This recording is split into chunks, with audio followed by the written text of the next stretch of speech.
Assalamualaikum Bu Wiwin. Linda, waalaikumsalam. Gimana kabarnya, lama kita nggak Iya nih, jumpa? alhamdulillah baik nih. Gimana kabarnya? Baik kan? Ya. Sibuk gak nih Bu? Wah, kebetulan saya jam kosong ini. Jam Sudah kosong? saya mengajar jenengan?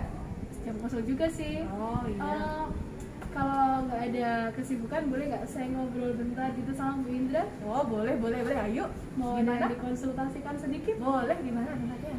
Kita cari tempat yang agak nyaman ya. Oh iya, boleh. Yuk. Mari di situ. Yuk. Ya. Kan nggak ada kan? Oh iya.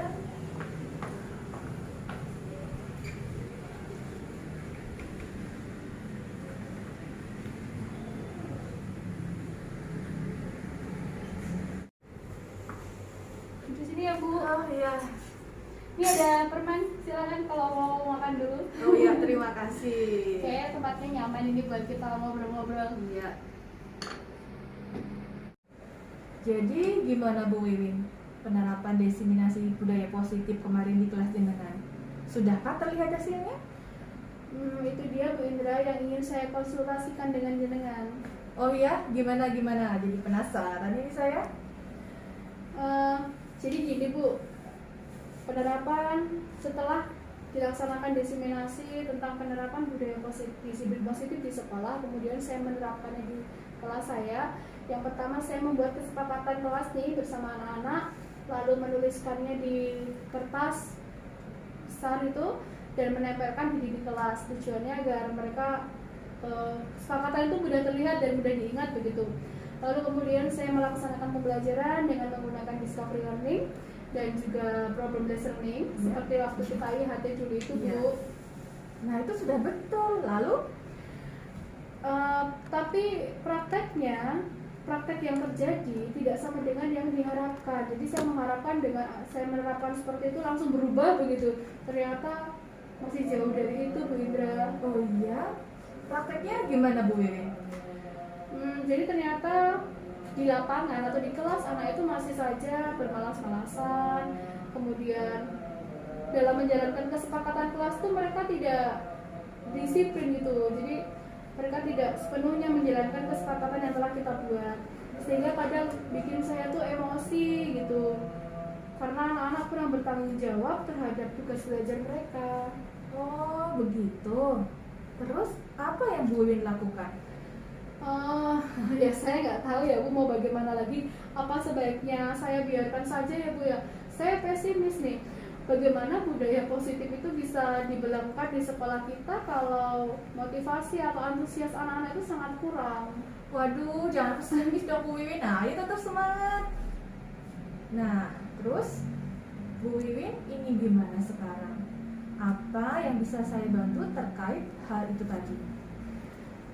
Iya Bu Indra. Jadi Bu Indra ini kan sudah belajar tentang beberapa model pembelajaran ya. Jadi tahu saya harus bagaimana nih. Saya bingung. Jadi saya mohon bantuannya untuk bisa membuat anak-anak di kelas itu menjadi nurut terhadap bu guru gitu ya. Iya. Kemudian menerapkan budaya positif di kelas sehingga pembelajaran di kelas itu akan berjalan dengan lancar dan maksimal begitu.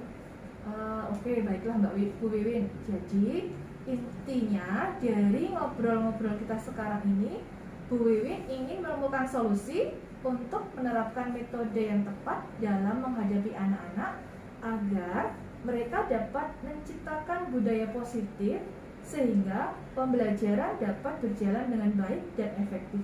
Betul begitu Bu Wiwin? Ya, tepat sekali Bu Indra, seperti itu. Baik, yuk kita mulai dengan mengidentifikasi masalahnya. Menurut Bu Wiwin, Dari skala 1 sampai 10, bagaimana jenengan menilai pelaksanaan pembelajaran di kelas jenengan, termasuk sikap anak-anak dalam mengikuti pembelajarannya?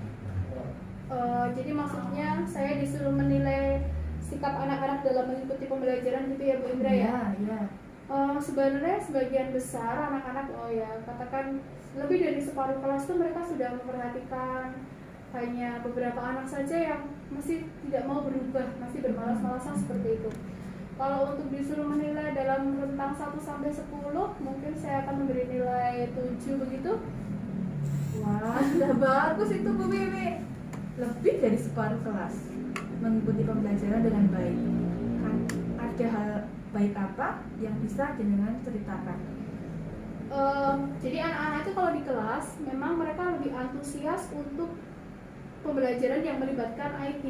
Jadi bisa jadi saya komputer video, kemudian pakai PPT, kemudian pakai gambar-gambar slide dan sebagainya itu. Dan yang pasti dalam kegiatan praktek itu tadi, anak-anak akan lebih aktif dan partisipatif dalam pembelajaran gitu Bu Indra. Berarti maksudnya jika pembelajarannya menarik bagi mereka, sesuai dengan minat mereka, mereka akan aktif. Begitu ya Bu Wiwi? Ya bisa dibilang begitu Bu. Kan ada ya anak-anak yang sukanya dia tuh audio atau sukanya visual, melihat. Kemudian ada juga yang tertarik kalau lagi praktek, jadi dia pengennya tuh bergerak gitu, satu kelas ya bergerak kayak gitu. Atau mereka cukup mendengar aja gitu, udah belajar diam kayak gitu. Macam-macam tipe belajar mereka. Betul Bu Wiwin. Jadi menurut Bu Wiwin, untuk bisa membuat anak-anak mengikuti pembelajaran dengan baik dan aktif, bagaimana Bu Wiwin bisa menciptakan kondisi pembelajaran untuk anak-anak di kelas jenengan? Mungkin saya harus membuat kegiatan pembelajaran yang menarik, kemudian yang aktif, kemudian bisa menarik perhatian siswa, termasuk mengetahui ketertarikan masing-masing anak begitu ya Bu Indra ya. Mengetahui ketertarikan masing-masing anak sehingga baik tema, materi maupun tugas yang akan dilaksanakan itu disusun berdasarkan minat, ketertarikan mereka dan juga gaya belajar mereka begitu. Ya betul Bu Win, itu yang dimaksud dengan pembelajaran berdiferensiasi. Pembelajaran yang disusun dengan pilihan-pilihan konten, proses dan produk pembelajaran agar anak dapat memenuhi kebutuhan belajar murid, baik kesiapan minat maupun profil belajar mereka. Oh iya Bu Indra ya, oke. Nah, kemudian menurut Bu Wiwi nih, adakah hambatan atau gangguan yang mungkin menghalangi jenengan untuk menciptakan pembelajaran dengan penerapan budaya positif di kelas? Pasti ada ya Bu Indra ya, yang namanya hambatan itu. Yaitu tadi anak-anak yang sikapnya semaunya sendiri, kemudian dia sangat malas-malasan belajar, dan mau pembelajaran dibuat seperti apapun juga dia akan tetap aja malas-malasan seperti itu. Itu yang kadang 1, 2, 3 anak yang bikin saya tuh pusing, pesimis begitu. Iya Bu Wiwi, kadang emang jadi kita kurang sabar ya Bu ya. Nah, kalau menghadapi hal yang seperti itu, apa yang bisa kita lakukan? Apakah ada solusinya? Biasanya yang saya terapkan di kelas itu, ketika ada anak-anak yang seperti itu, maka saya dalam hati sabar, tahan diri, jangan sampai saya mengeluarkan kata-kata yang kurang enak, atau jangan sampai saya marah kepada anak. Saya sabar, terus tahan diri. Ketika saya sudah begitu, kemudian saya akan melanjutkan pembelajaran bersama anak-anak yang mau untuk belajar bersama saya begitu. Berarti jenengan sudah menggunakan teknik stop atau pengelolaan emosi. Jadi saat kita menghadapi sesuatu yang membuat emosi kita naik, lakukan teknik stop. Nah, stop ini mempunyai arti. S yang pertama, berhenti, menghentikan apapun yang sedang dilakukan untuk meredam emosi. Kemudian T-nya itu take a deep breath, tarik nafas dalam-dalam. Kemudian O, observe, mengamati. P, pilihan-pilihan yang bisa diambil atau dilakukan. Kemudian yang terakhir P-nya itu adalah proceed atau lanjutkan. Melanjutkan aktivitas dengan pikiran yang lebih jernih. Oh, begitu ya Ibu ini ya. Jadi ada teknik STOP gitu ya. Iya. S tadi untuk stop, berhenti, berarti saya harus berhenti Ya, sabar. ya, jangan emosi gitu. Terus kemudian yang kedua T ya Bu, apa T. breathe. teknik Breathe berarti saya tarik nafas. Terus yang O tadi apa Bu? Observe, mengamati pilihan-pilihan yang bisa saya harus ngapain gitu ya Bu ya. Ya, tepat sekali. Terus P-nya apa Bu? Lupa saya. proceed. Lanjutkan. Lanjutkan. Oh, berarti ketika saya melanjutkan pembelajaran tadi, ya udah deh saya lanjut aja dengan anak-anak yang memperhatikan gitu ya Bu. Oke, Dengan baiklah. pilihan yang jernih. Oh, gitu. dengan- Jadi pikirannya harus jernih, jangan langsung stop tapi pikirannya masih dongkol gitu, jangan. Oh, Jadi harus dalam pikiran yang lebih jernih, lebih rileks. Ya, oke, bagus tuh Bu. Teknik stopnya bisa untuk saya terapkan mengelola emosi di kelas. Tidak hanya untuk saya, kalau untuk anak-anak juga bisa nggak Bu? Bisa dong. Nah, jadi Bu Wiwin kembali ke tadi, apa rencana jenengan dalam menciptakan pembelajaran yang menarik di kelas jenengan? Mungkin saya akan menerapkan kegiatan pembelajaran yang berbeda-beda atau pembelajaran berdiferensiasi ya Bu ya. Selain itu dalam menghadapi anak-anak yang masih belum bisa berdisiplin positif, saya akan mengajak untuk mereka dengan mengelola teknik dengan mengelola emosional, dengan teknik STOP tadi, stop gitu tadi. Stop itu. Ya, Jadi teknik stop itu tidak hanya untuk kita, tapi bisa kita praktekkan juga untuk ke anak didik kita. Jadi betul sekali Bu Wiwin, untuk rencana yang sangat bagus sekali.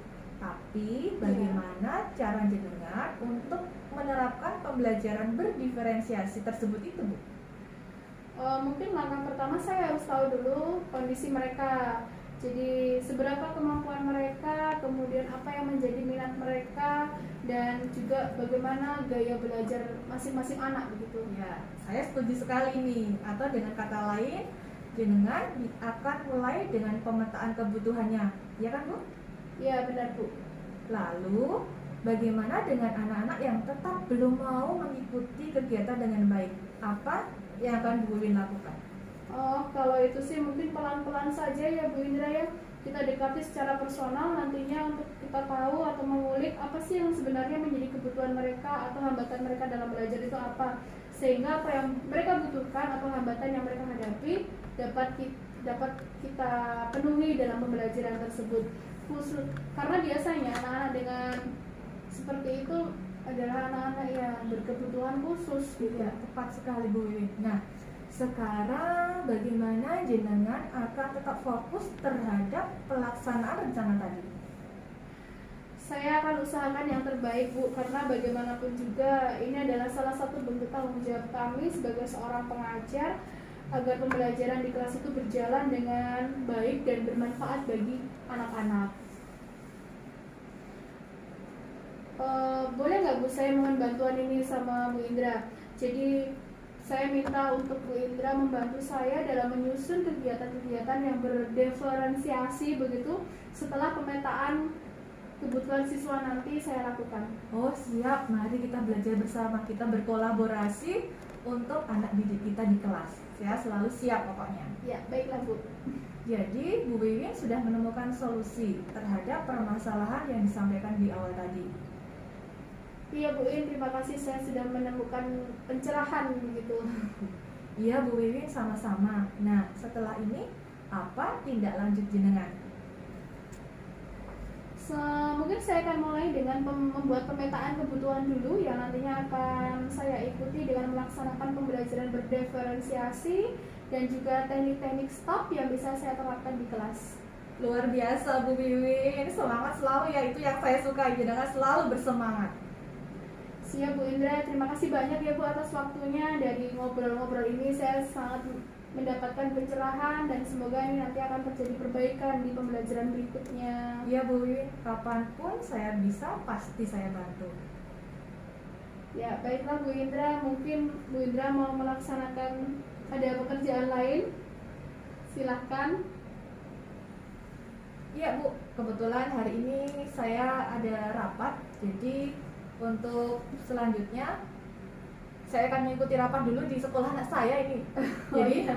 saya mau rapat dulu di sekolah anak Iya. saya. Lain waktu kita bisa ngobrol-ngobrol lagi. Iya. Mohon maaf saya mendahului. Baik, nggak apa-apa, ini sudah siang juga. Besok ketika pemetaan sudah selesai, saya langsung minta tolong ke jenengan lagi. Ya pokoknya Bu Wiwin harus semangat, harus tetap happy, harus tetap bersemangat untuk anak-anak didik kita. Semangat Bu Wiwin. Ya, Sampai terima jumpa kasih. besok ya. Ya, Bu Indra. Terima kasih.